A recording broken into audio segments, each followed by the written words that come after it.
20 km/h de moyenne entre son domicile et son lieu de travail, c'est plus rapide que le métro, la voiture et même la moto.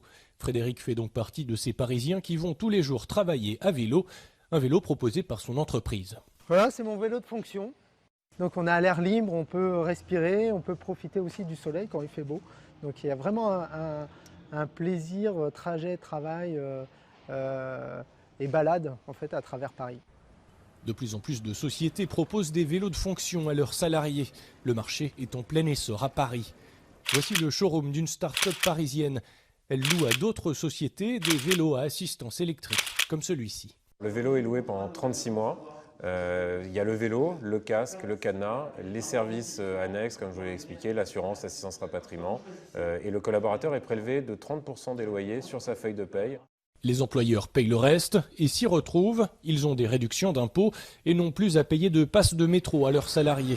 Un transport qui, de toute façon, a perdu en attractivité.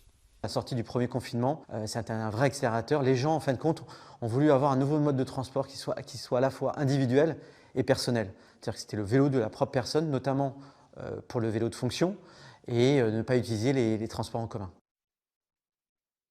Ces dirigeants d'un cabinet de conseil viennent commander une flotte pour leurs équipes, qui se déplacent souvent intramuros pour des rendez-vous. Quelques coups de pédale pour tester les différents modèles, et l'affaire est conclue. Il est très adaptable puisqu'effectivement il a différents niveaux d'assistance électrique, mais il a aussi différents niveaux de vitesse. Donc c'est vrai que quand on est en ville, si ça monte un peu, on peut vite mettre des vitesses plus adaptées. Et puis ça peut être un côté sportif pour le week-end si on veut l'utiliser, et c'est un peu l'objectif. Le vélo tout le temps, c'est aussi l'objectif de la mairie de Paris pour réduire la pollution dans la capitale. Elle espère interdire les moteurs thermiques d'ici 10 ans.